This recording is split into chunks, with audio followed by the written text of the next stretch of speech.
So that's what all of us did. We worked extremely hard because we love hip hop. You worked extremely hard, but you also got started at a time when the industry functioned in a very different way. It's now an artist's industry, as opposed to a record industry. Yeah. And I don't think we as like a people have fully grasped what we can do with that. Yeah. The game has changed. It was very sneaky on how the game changed, but it changed so fast and right up under our noses. But I know how to adapt. Yeah. To any situation. So, in music at least, you know what I mean? And I just roll with the punches, man. New, old, whatever. It always seems like the mark of a good artist is the ability to adapt to change and keep rolling with the changes. Very important, because that actually is what keeps you relevant in today's music. You know what I'm saying? When you steadily listening to what's going on.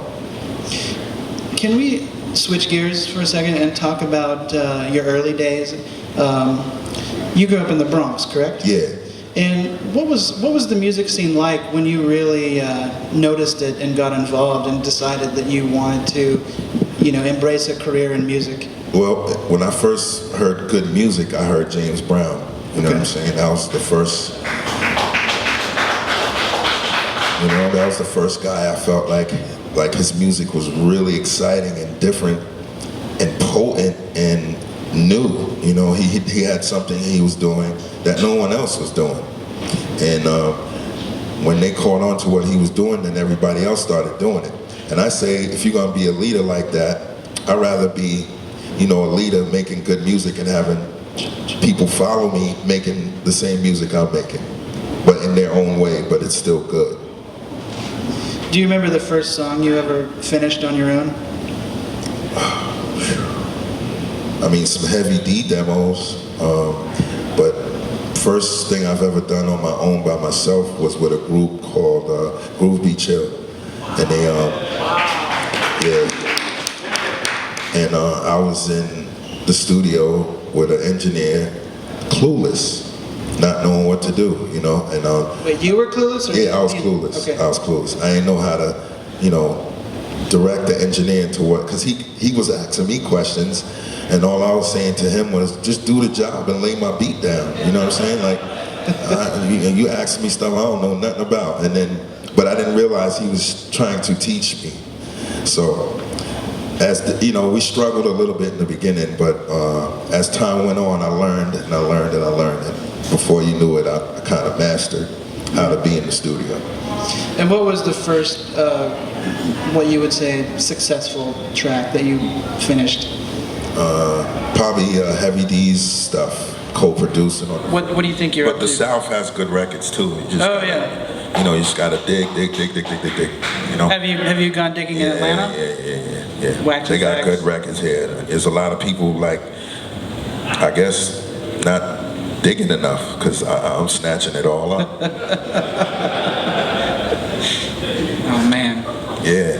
You got some heads from I got friends from Atlanta and North Carolina and places like that, and they take me around to different, interesting places that have these records for really, really, really, really cheap.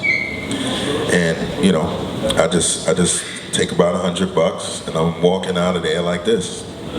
You know what I mean? So. Right. So do you have a pretty massive arsenal of records in your home? Huge record collection. You ever have to move?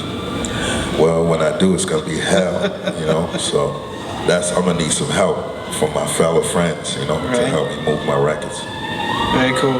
Can you talk about the competitive side of digging? I know people like yourself, Buck Wild, Kid Capri, Tip. I'm saying, can you talk about the competitive side of digging? Because I know a lot of you guys like Buck Wild, Kid Capri, I used to look for records out there. How competitive was it back in the day when you first started? I mean, that comes with the game, when you find out other people doing the same thing you're doing, and then you just kind of see each other or bump into each other doing it, like finding each other in the same places you are, you know what I mean? And that's how that happens, But I look at it as overall as fun to me, not competition, even though, you know, guys were competing with me, I wasn't really competing with nobody, you know. Right on. Cool. Well, I think at this point we'll go ahead and open it up to a Q&A with some audience members. Okay. Do we have a microphone that we can give? Okay. There you go. All right, who's got a question for Pete? Put your hand up. Let's keep right in the middle here with the green shirt on.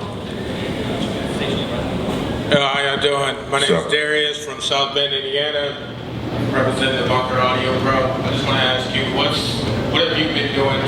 What's something you've been doing daily that adds to your consistency and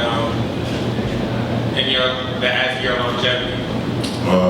Just doing shows on the road, doing tours, you know what I'm saying, keeping my face out there, you know, building my website, letting people know that I'm still here, and just in the studio making beats every other day, you know what I'm saying. If I'm not home, I'm on the road, you know, or I'm here, you know, like doing something that has to do with hip hop. Hey, how you doing this afternoon? What's up? This is Mo Nice from Greenville, South Carolina, Prime Norman Agency. No doubt. I'm a content manager.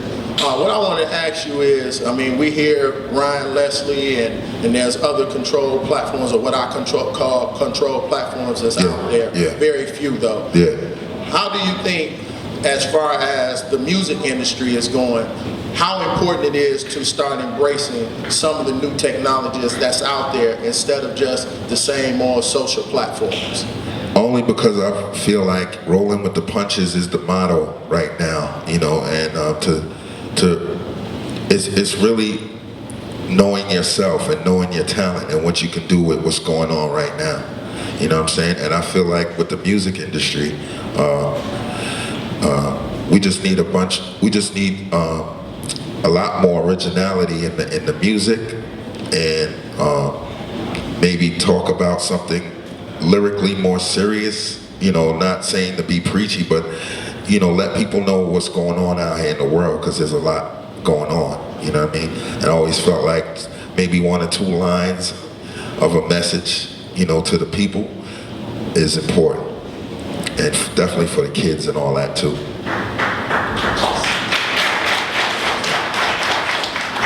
Hey, Pete, again, it's Tori from Akai. Question for you, just about sampling. Where are you? I am. So, Oh, okay. yeah, so just talking about samples, and you know, obviously you're one of the great sample flippers of all time, if not the greatest. How far and wide have you gone to find your samples? I mean, has it brought you to like other countries? Of course. You know, can you talk about some of that process and just the exploration you've gone into and finding that rare sample, the perfect sample? I've probably, you know, been everywhere in the world, you know, digging, you know, in the weirdest spots, you know, some places, you know, don't even look like a store, you know what I mean? But they have records in there, you know what I mean? So I'm up in there, you know what I mean, with my mask on and gloves and stuff. I remember one time I was in Puerto Rico and I found a record store, and it was so dusty in there, like the dude was blowing a fan in there, and I'm like, yo, you're gonna kill somebody with the dust going all over the place. It was really dirty in there, and I had to leave and go find a mask and gloves just to come back in there and find what I need to find. But they have some gems in there, you know what I'm saying? And it's real interesting to be somewhere else, seeing soul music done by, you know, different, you know, ethnic of individuals, you know what I'm saying? And it's ill because I'm like, I think, you know, James Brown started funk music, and it has touched everyone. So everyone from Indian people to African people, everyone is doing the soul funk shit. You know what I'm saying? And sometimes some of it sounds better than the American music. You know what I mean? Just, you know, they have funkier versions of shit. You know what I'm saying? And you know, that's what keeps me digging to, you know, to find that kind of thing. I like to put the world onto stuff like that they never heard. How you doing, BA from Chicago? Huge fan. No How doubt. do you feel about most of the music today all sounding the same from producers. Like, That's the only thing I don't like is like, you know, they're using the same drum sounds on every trap beat out. You know what I'm saying? Like the same 808 snare, the same 808 kick, the same sound. That's the part I wish that can change in hip hop is use different sounds, man. Show some versatility. You know what I mean? And this is how you know people are not thinking. They're just being followers. They're not being leaders. They're not thinking. You know, they just, you know, when you hear every record sounding the same, they following each other. Polo, Caliban, peace.